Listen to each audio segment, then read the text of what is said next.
class, which she just shared to me, which is that for many, many years she worked in quote-unquote anti-trafficking organizations in the Philippines, and then after experiencing a number of conflicts, which she'll explain to you over the course of this talk, has now decided that she would like to place most of her work within the Philippine Sex Worker Collective.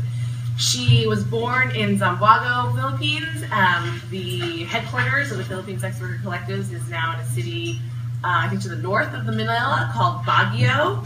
And Sharmila, in addition to all of her talents here, is also in the United States doing another set of work as an international debate coach. So we're really, really lucky to have her in town, and she will be moving on to do a PhD in gender studies on critical anti-trafficking work in the fall. So without further ado, let's welcome Sharmila.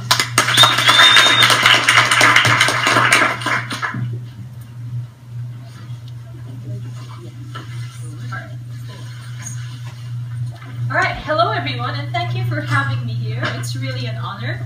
So can everyone hear me from the back? I don't need to use the mic. Great. Okay, cool.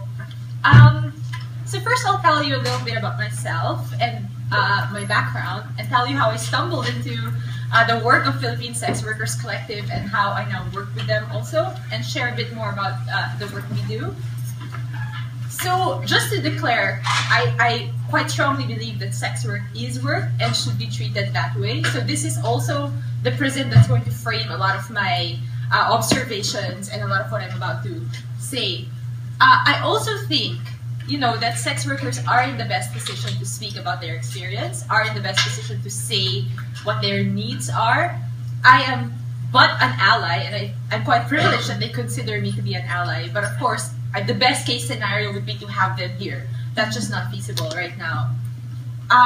So I worked for a leading nonprofit organization in the Philippines for over 2 years in a fairly high-level position, and I've interacted with the entire range of stakeholders. So the funders, the U.S. State Department is among one of the biggest funders and international partners, other civil society organizations, the police, the quote-unquote victims themselves, the social workers, the street-level bureaucrats, and increasingly faith-based institutions. So the Vatican has actually made anti-trafficking a priority of theirs, which has cascaded down to the churches around the world. So they are more involved in this fight against trafficking. And to be fair, there are many well-meaning individuals in these organizations who genuinely think they are doing good. But so I observed the decision-making processes, and some of these things were making me quite uncomfortable. So for example, the strong influence of US law and US policies in how other nonprofits could conduct their work. So I'm not sure if you're familiar with this restriction, but to get funding from USAID or the US State Department, organizations need to explicitly say that they support the abolition of prostitution. And even if they're involved in minimizing or addressing HIV/AIDS, they have to prove that once they've done outreach, they've also attempted to rescue the target population. So that's like a requirement for them, for foreign aid recipients. So it's a bit like concerned about that. There's also a ranking system that the US State Department uses that ranks countries as tier 1, 2, and 3, which they use to nudge countries into acceptable or unacceptable behavior. So the Philippines is in tier 2. And it's a point of pride for the Philippines to be seen as sort of a regional leader against trafficking. Whereas, Malaysia and Thailand, our immediate neighbors, comparable countries, were tier 2 watch list or tier 3. And their officials would send a delegation on study tour to learn from us about best practices. So the Philippines took its ranking quite seriously and aspires to tier 1 status immediately. So keeping that in mind, that also creates certain incentive structures that I'll delve into in a bit. So I was a bit concerned about that. Also a bit concerned about faith-based groups determining the agenda. Like I said, while many of them are well-meaning, they're also prone to moral panic. And some of the distinctions being made about victims and perpetrators are more founded on moral, ideological views rather than evidence sometimes. I also sat in planning sessions where the police talk about conducting raids and rescue operations. There seems to be a clear intent to use anti-trafficking legislation to also drive other agendas, such as simply the anti-prostitution agenda. So let's use these laws to conduct raids. We know there might not be any trafficking victim in this situation. Based on our surveillance, we don't have enough data to show that there are minors or people who are forced into these situations. But we'll conduct them anyway as a way to shut down the bar and invite the people to questioning, just to rough them up a bit, and so they don't do it again. So things like that are quite common. The rehabilitation strategies involve some re-stigmatization that happens. So rescued sex workers are often told that that their dignity can be restored if they go through this process of purification, sometimes spiritual and religious formation, if they confess to everything they've done, and look for a better life. Better life defined as work as hairdressers, work as domestic helpers, work in factories, produce handicrafts and sell those things.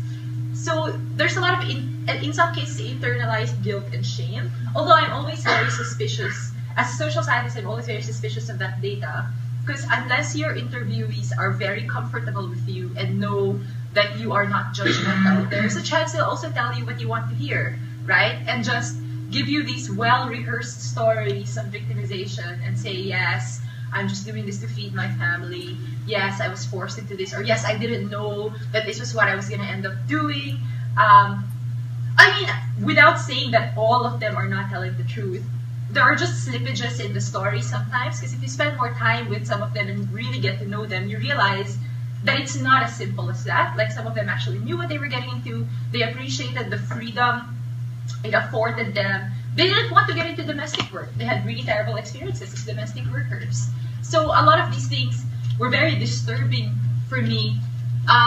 The many knowledge claims that are made about victims, I'm sure you're familiar with this, but how are those claims produced? Like, where are sex workers' voices there? A lot of times, the voices of victims are included, but in a very token or strategic way. So they get to tell their sad stories, but they don't get to play an active role in designing the interventions or designing the strategies to improve their lives. So the story's there, but it's appropriated and then plugged into a ready-made strategy that's been designed by other people, right? Whose agenda might be different. Also, the success indicators that are used for the ranking system. So number of prosecutions, number of convictions, number of people rescued. It's very quantitative data. But then that begs the question, what perverse incentives are created then, if that is how success is measured on the part of the police, on the part of the state? There does seem to be an inadequacy in terms of assessing the impact on the lives of the people themselves who are targets of interventions. Are their lives qualitatively better after? So you took them out of you took their livelihood away, you shut down the bars and the clubs, you put them in a rehabilitation center. When they leave the center, when they are discharged or reintegrated, what are their strategies for economic survival if you've already told them that sex work is bad and they must avoid it? So a lot of these questions were bothering me, and so in the middle of last year, I reached out to the Philippine Sex Workers Collective and I said, so I am in a position where I can shape policy. I'm very curious to hear your thoughts because I noticed that you've been excluded from policy making. And of course, they were initially very suspicious. It took them 3 weeks to respond to me, and they were like, "Get lost. Why should we trust you?" But then there was a back and forth, and I explained where I was coming from, and I said that I genuinely, a lot of these things were also shocking to me.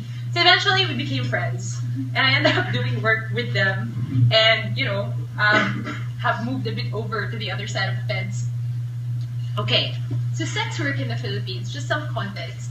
So our anti-trafficking law, which is touted to be among the best in the world, and hence we are a regional leader, assumes that sex workers are victims, or at least lends itself to that interpretation because it's quite vague and quite broad. But we also have a revised penal code that criminalizes all forms of sex work, which means there's a dualism in our law, right? Victims are criminals, which does give a lot of power to the police. There is also a move, it's quite unpopular now, it's slowly gaining ground, to decriminalize the sale of sex, but not the buying of sex. We have a very strong Catholic Church. It influences public policy.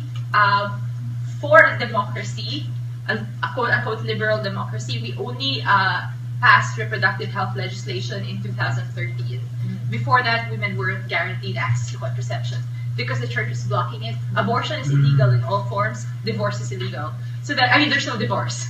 So that's how powerful our church is.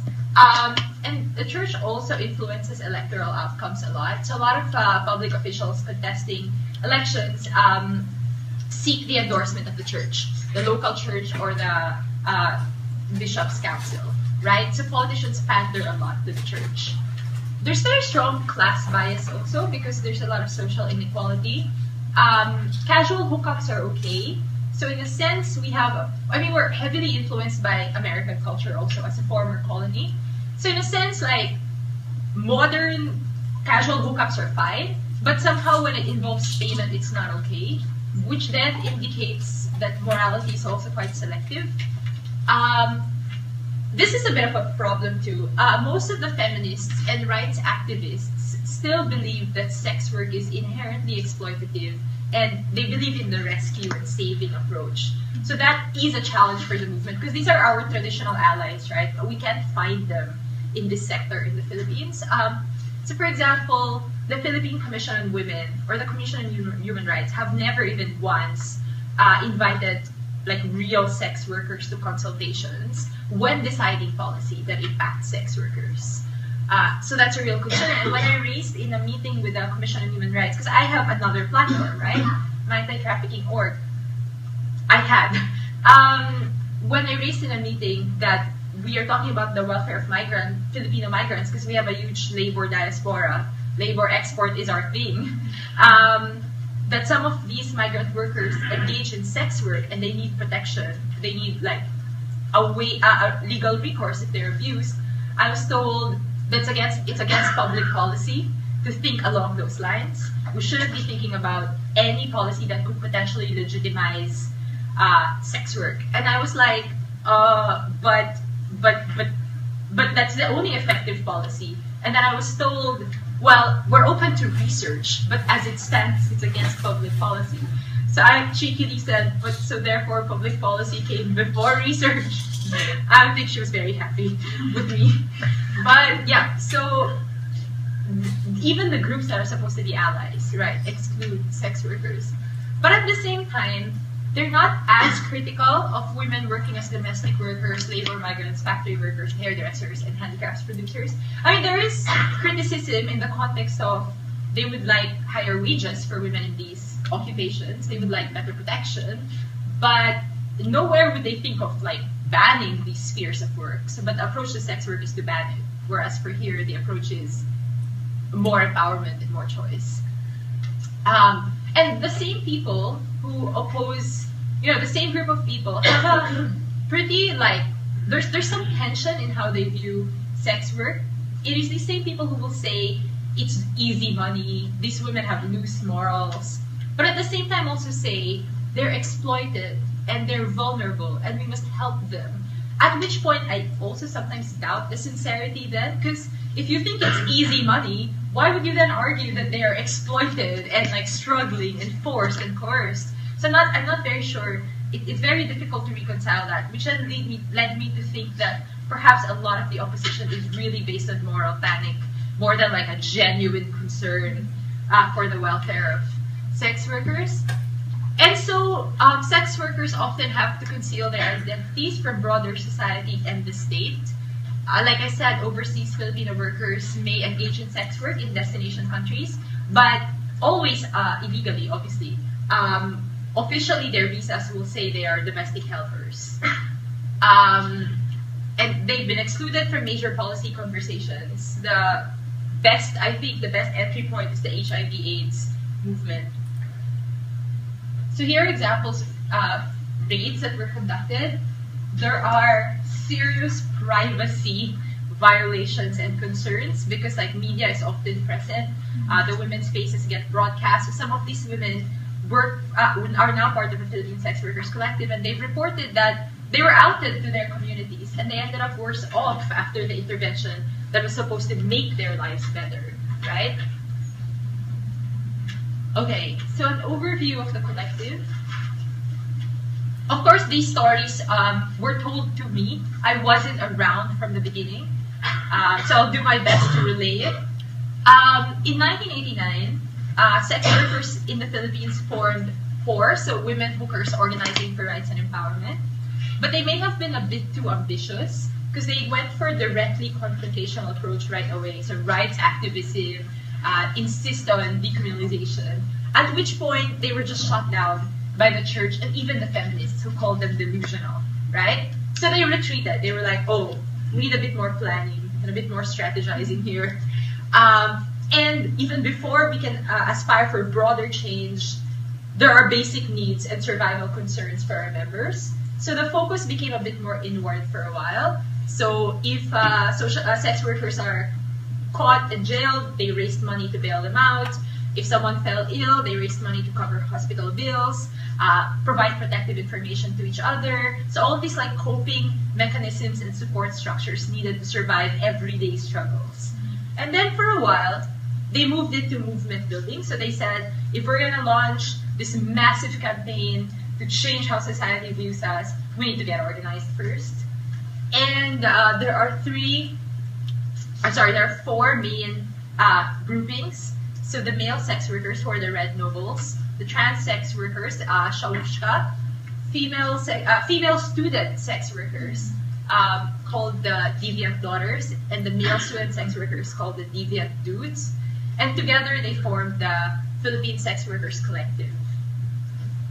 What's interesting, it's not in the presentation, about the voting and governance structure is 5 seats in the board of the Philippine Sex Workers Collective are auto-allocated to representatives among the female sex workers, and 2 of them are up for voting for everyone else. The rationale for this that they've given me is based on the data they have and based on their experiences. The female sex workers are the most vulnerable to police brutality, abuse, health conditions, etc. So they wanted to empower the most vulnerable.